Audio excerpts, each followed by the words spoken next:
নমস্কার, আপনাদের সবাইকে পাপিয়ার হেসেলে সাদর আমন্ত্রণ।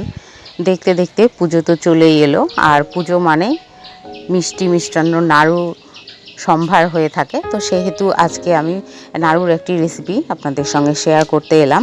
তো চলুন এই রেসিপিটি শুরু করা যাক। প্রথমে এখানে আমি চাল নিয়েছি, এটা একটু মোটা চাল।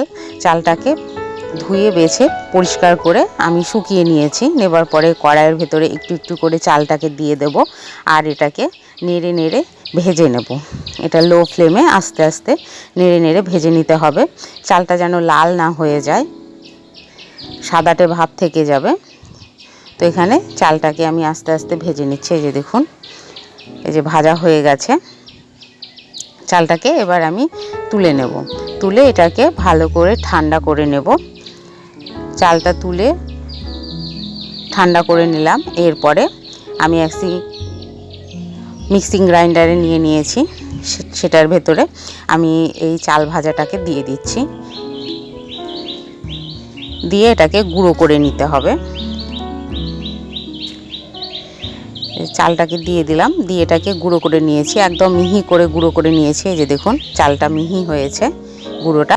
এরপরে আমি গ্যাসের উপরে কড়াই বসিয়ে দেব। কড়াইটা লো ফ্লেমে রাখবেন যাতে বেশি আঁচ না লাগে। আর এখানে একটু করে গুড় দিচ্ছি, আর তার সঙ্গে দিয়ে দেবো সামান্য পরিমাণে জল। দিয়ে এটা নাড়াচাড়া করতে করতে যখন আঠালো ভাব চলে আসবে বা গুড়ের পাক চলে আসবে, সেই সময় আমাকে এই কড়াইটা নামিয়ে নিতে হবে গ্যাসের উপর থেকে। আর এই গুড়টা একবারে দেবেন না, তাহলে ঝুরঝুরে হয়ে যাওয়ার সম্ভাবনা থাকবে, নাড়ুটা আপনি পাকিয়ে নিতে পারবেন না। সেহেতু এখানে অল্প অল্প করে আপনাকে করে নিতে হবে। এই যে দেখুন, গুড়ের পাকটাও চলে এসছে। আঠালো ভাব হয়ে এলে আমি এখানে ভাজা চালের গুঁড়োটার মধ্যেও আমি একটু করে গুড় দেব, আর চামচের সাহায্যে এটাকে নাড়িয়ে চাড়িয়ে আমি মিশিয়ে নিচ্ছি গুড়টার সঙ্গে।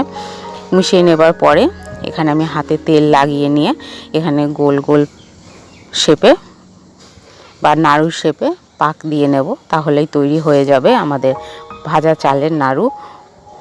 অবশ্যই কেমন লাগলো আজকের রেসিপি কমেন্টের মাধ্যমে জানাবেন। লাইক করবেন, শেয়ার করবেন বন্ধুবান্ধব আত্মীয়দের মাঝে, আর সাবস্ক্রাইব করে অবশ্যই আমার পাশে থাকবেন। এই যে দেখুন, এইরকম করে এক এক করে আমি সমস্ত নাড়ুগুলোকে পাকিয়ে নেব। পুজোর মধ্যে এরকম নাড়ু আপনারা পরিবারকে দিতে পারেন, তারা অবশ্যই ভালো বলবে খেয়ে।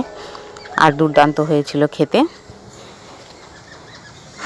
সম্পূর্ণ ভিডিও দেখবার জন্য আপনাদেরকে অসংখ্য ধন্যবাদ।